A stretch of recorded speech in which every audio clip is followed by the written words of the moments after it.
नमस्कार दोस्तों, कैसे हैं आप सब। आज हम बात करने वाले हैं बहुत ही महत्वपूर्ण टॉपिक पर। जैसा कि आप लोगों को मालूम होगा कि पिछले दिनों जम्मू में बादल फटने की घटना सामने आई थी, तो इसी को देखते हुए आज हम बादल फटने के बारे में विस्तृत रूप से और इसके कुछ महत्वपूर्ण बिंदुओं पर बात करेंगे। जैसा कि बादल फटना एक गंभीर विषय है, क्योंकि बादल फटने बाढ़ जैसी स्थितियां बन जाती हैं, जिसमें से जनहानि और भी बहुत कुछ नुकसान हो जाता है। तो इसी को देखते हुए इस पर बात करना बेहद ही महत्वपूर्ण हो जाता है। तो जैसा कि आप लोगों को मालूम होगा कि प्रायः प्राकृतिक घटनाएं होती रहती हैं, जिसमें बादल फटना भी एक सामान्य सी बात है। प्रायः हर साल मानसून के समय में बादल फटने की घटनाएं देखी जाती हैं और भी बहुत सी प्राकृतिक घटनाएं हैं जो कि समय समय पर घटती हुई देखी जाती है। तो आज हम बादल फटने के बारे में बात करेंगे। तो आइए देखते हैं कि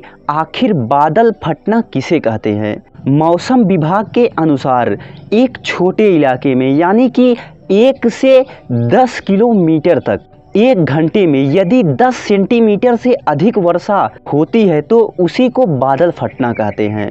और ऐसी स्थितियां भी देखी जाती हैं कि कभी कभी एक ही स्थान पर एक से अधिक बादल फट जाते हैं, यानी कि वहां इससे भी ज़्यादा भयावह स्थिति बन जाती है। वहां जान माल का ज़्यादा खतरा होता है, साथ ही ज़्यादा नुकसान होने की भी संभावनाएं रहती हैं। प्रायः एक जगह पर 2 बादल फटने की घटनाएं नहीं होती हैं, लेकिन ऐसा नहीं है कि होती नहीं है, बल्कि होती हैं, लेकिन कभी कभी ऐसी घटनाएं देखी जाती हैं। 2013 की उत्तराखंड की घटना आपको याद होगी। जैसा कि उत्तराखंड में केदारनाथ, जो कि बहुत ही महत्वपूर्ण है, वह एक धार्मिक स्थल है, तो ऐसी स्थिति में वहां भीड़ जुटना स्वाभाविक बात है। तो 2013 में आए बाढ़ के कारण बहुत भयावह स्थिति बन गई थी। जैसा कि केदारनाथ पर एक मूवी भी बनी हुई है, जिसमें कि उस घटना को बताने की कोशिश की गई है। तो आप लोगों को उस घटना को पूरी तरह से जानने के लिए आपको एक बार केदारनाथ मूवी जरूर देखनी चाहिए,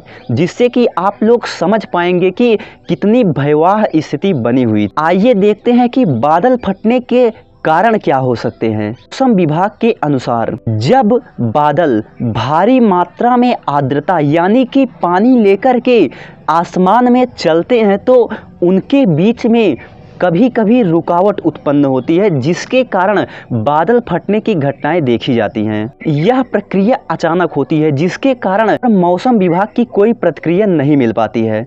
भारत के बारे में देखें तो मानसून के समय में बादल नमी लेकर, यानी कि वर्षा का पानी लेकर के उत्तर की तरफ जाते हैं, तो उसमें हिमालय पर्वत अवरोधक हो जाता है, जिससे टकराने के बाद भारी वर्षा देखी जाती है। ऐसी भी स्थितियां बन जाती हैं कि मानसूनी बादल पानी लेकर जा रहे होते हैं, तभी गर्म हवाएं आकर उनसे टकराती है, जिसके कारण भी एक सीमित स्थान पर अधिक वर्षा हो जाती है। ऐसे में यह भी प्रश्न उठता है कि क्या बादल फटने की घटनाएं मानसून में होती हैं?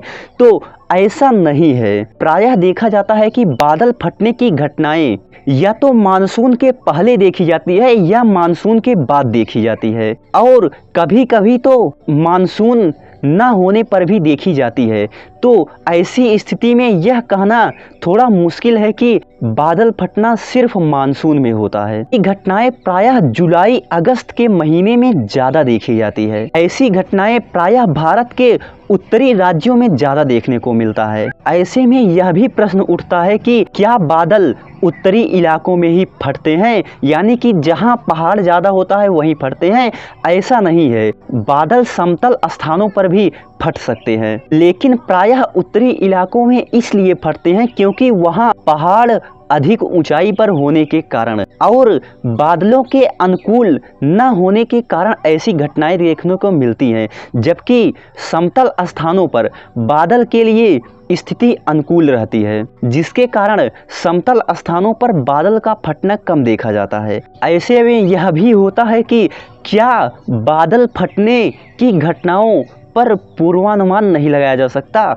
यह बताना जरूरी है कि यह घटनाएं अचानक होती हैं, जिसके कारण मौसम विभाग भी इसका अनुमान नहीं लगा पाता है। मौसम विभाग के पास जो रडार होती हैं वह एक भारी वर्षा का पूर्वानुमान तो लगा लेती हैं, लेकिन अचानक होने वाली घटनाओं का पूर्वानुमान प्रायः नहीं लगा पाती हैं, जिसका कारण होता है कि एक सीमित स्थान पर यानी एक छोटे से इलाके में बादल फटने की घटनाएं देखने को मिलती हैं और 1 से 10 किलोमीटर तक भारी वर्षा होती है, जिसके कारण बाढ़ जैसी स्थिति बन जाती है। बादल का फटना एक प्राकृतिक घटना है जिसका अनुमान लगाना थोड़ा मुश्किल है, लेकिन ऐसा भी नहीं है कि असंभव है। ऐसे में बादल फटने की घटनाएं एक आम बात है जो प्रायः जुलाई अगस्त के महीने में देखा जाता है। तो आप लोगों को यह वीडियो कैसा लगा हमें अवश्य बताएं। मिलते हैं अगले वीडियो में, तब तक के लिए धन्यवाद।